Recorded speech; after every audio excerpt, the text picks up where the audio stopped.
ಕಳೆದ 24 ಗಂಟೆಯಲ್ಲಿ ಕರ್ನಾಟಕದಲ್ಲಿ ಏನಾಯಿತು?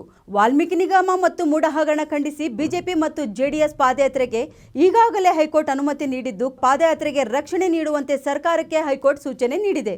ಕೊಡಗು ಜಿಲ್ಲೆಯಲ್ಲಿ ಭೂಕುಸಿತ, ಪ್ರವಾಹ ಪೀಡಿತ ಪ್ರದೇಶಗಳಿಗೆ ಭೇಟಿ ನೀಡಿ ಜಿಲ್ಲೆಯಲ್ಲಿ 50% ಮಳೆ ಹೆಚ್ಚಾಗಿದೆ. ಮಳೆ ನಿಂತ ತಕ್ಷಣ ಹಾನಿಯಾದ ಮನೆಗಳಿಗೆ ಪರಿಹಾರ ಕೊಡಲಾಗುವುದು ಎಂದು ಸಿಎಂ ಸಿದ್ದರಾಮಯ್ಯ ಹೇಳಿದ್ದಾರೆ. ಶಿವಮೊಗ್ಗ ತಾಲೂಕಿನ ಗಾಜನೂರಿನಲ್ಲಿರುವ ತುಂಗಾ ಡ್ಯಾಂ ಭರ್ತಿಯಾದ ಹಿನ್ನೆಲೆ ಜಲಾಶಯದ 500 ಮೀಟರ್ ವ್ಯಾಪ್ತಿಯಲ್ಲಿ ಆಗಸ್ಟ್ 3ರಿಂದ ಸೆಪ್ಟೆಂಬರ್ 2ರವರೆಗೆ ನಿಷೇಧಾಜ್ಞೆ ಜಾರಿಗೊಳಿಸಿ ಜಿಲ್ಲಾಧಿಕಾರಿ ಗುರುದತ್ ಹೆಗಡೆ ಆದೇಶಿಸಿದ್ದಾರೆ.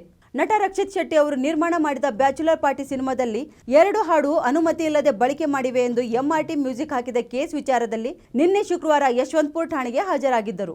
ಕಳೆದ 2 ದಿನಗಳ ಹಿಂದೆ ಯಾದಗಿರಿ ನಗರ ಠಾಣೆಯಿಂದ ಸೈಬರ್ ಕ್ರೈಂ ಠಾಣೆಗೆ ವರ್ಗಾವಣೆಯಾಗಿದ್ದ ಪರಶುರಾಮ್ ವರ್ಗಾವಣೆಯಾದ 2 ದಿನದಲ್ಲಿ ನಿನ್ನೆ ಶುಕ್ರವಾರ ಹೃದಯಾಘಾತದಿಂದ ನಿಧನರಾಗಿದ್ದಾರೆ ಎಂದು ತಿಳಿದು ಬಂದಿದೆ. ನಿರಂತರ ಸುದ್ದಿಗಾಗಿ ನೋಡ್ತಾ ಇರಿ ಉತ್ತರ ಕರ್ನಾಟಕ ಸುದ್ದಿವಾಹಿನಿ.